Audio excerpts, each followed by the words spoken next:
This is a short lecture on the cardiology section for congenital defects. The first congenital defect that I'm talking about here is going to be ventricular septal defect. Then I'll be talking about atrial septal defects and then patent ductus arteriosus. First of all, it's the time that most of these congenital heart defects occur is between weeks 3 and 8. And it's approximately 1% of live births actually will have some kind of cardio defect, and it appears to be sporadic. So moving on here, ventricular septal defects. Essentially what's happening in ventricular septal defect is, if you remember the heart, this is not going to be anatomical, this is going to be structural, just kind of getting an idea of functional what's happening here. So you've got your right atrium, you've got your left atrium, you got your right ventricle, and you have your left ventricle, and up here the blood comes from the body, from the vena cava into the right atrium.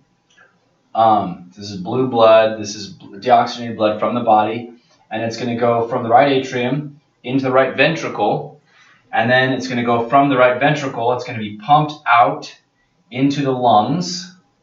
This goes to the lungs, and there it goes to the lungs and gets oxygenated, and it comes around and it's going to come in from the lungs. So from the lungs here into the left atrium, and then from the left atrium it's going to go into the left ventricle, and then from the left ventricle it's going to get pumped out to the body through the aorta.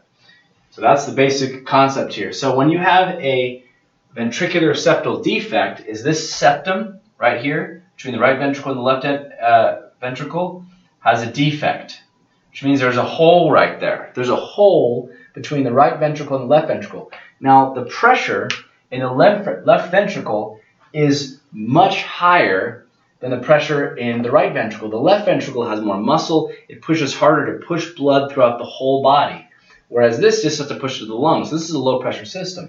But what happens here in the case of a ventricular septal defect is that it pushes the blood through here, so it comes in here from the lungs and goes down into here, and let's see what it's got to choose: high pressure system, low pressure system. Which one should I choose? So as it squeezes down, what's going to prefer blood's going to go to this low pressure system because this is much higher. This has to go through the whole body. This is just the lungs. So some of it's going to squeeze across here, depending on how severe it is. And when it squeezes across here, eventually what it's going to do is it's going to cause pulmonary hypertension. And the pressure in the lungs and all that system is going to get so high that eventually some of the blood is going to go back this way. Some blue blood is going to go back this way instead of going down to the lungs, because this is all going to get backed up here. So originally it went this way, so it's a left to right shunt, from left to right. But eventually when you get pulmonary hypertension, it becomes a right to left shunt. And when it becomes a right to left shunt, what's happening here is you're taking deoxygenated blood, see, and you're pushing it this way down into the body. And when it pushes it this way down into the body, you're going to get cyanotic. Okay, you're going to get fingernail clubbing. If it's a really large defect, it can lead to Eisenmenger syndrome, and you can get lower extremity cyanosis, all these things like that. Most commonly, this occurs with fetal alcohol syndrome, this ventricular septal defect. So next, atrial septal defects. Well, this is the same kind of thing, except for rather than down here in the ventricle, we're having a problem up here in the atrium. Now there's a hole here, okay? So there's a hole between the right atrium and the left atrium. And remember, left atrium, high pressure system, right atrium, low pressure system. So where's the blood going to go? It's going to go here. It's going to go here.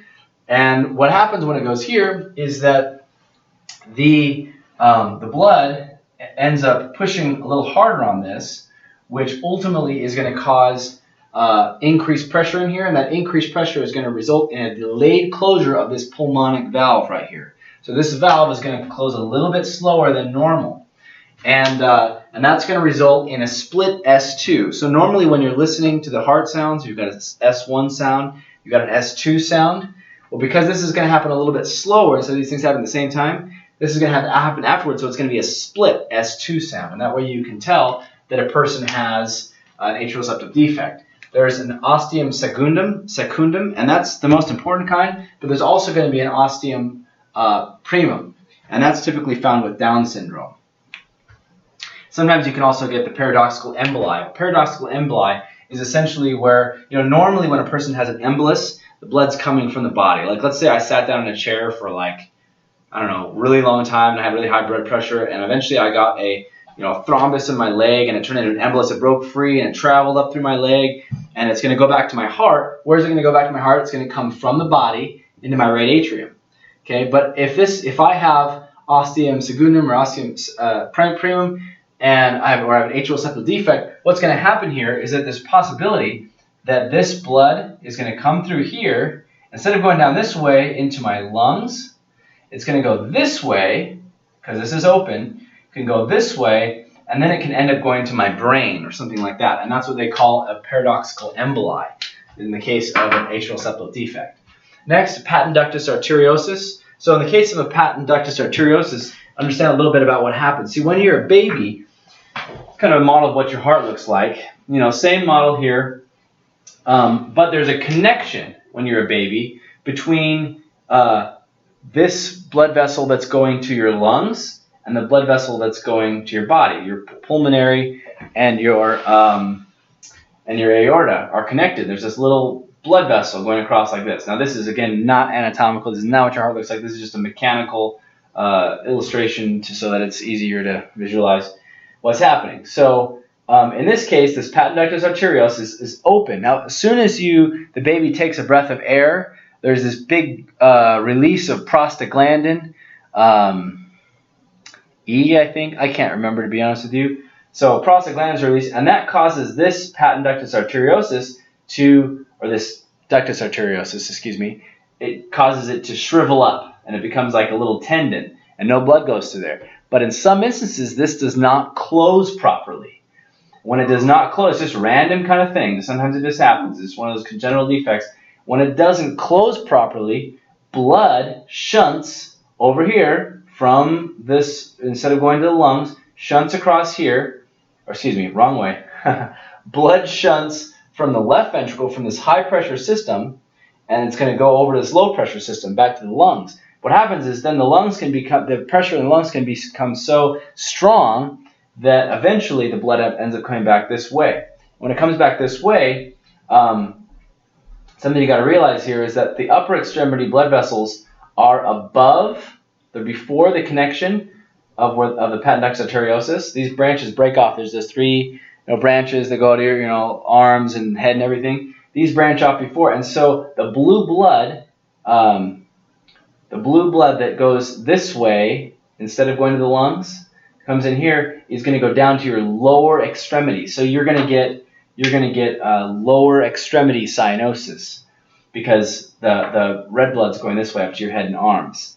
So how do you tell if somebody has a patent ductus arteriosus? Well, it's oftentimes associated with congenital rubella. So if someone has congenital rubella, that might increase the likelihood. But typically, at birth, it's asymptomatic. The baby seems totally fine at first. But if you were to listen to their heart, you're going to hear something they call a holosystolic machine-like murmur. It's going to sound like a all the time. Well, imagine what's happening with the blood. Normally this closes, and then this opens, and this closes, this opens every time the ventricle contracts. But now there's blood going this way, there's going that way, and it's like this makes this machine-like murmur. And that is the end of that section.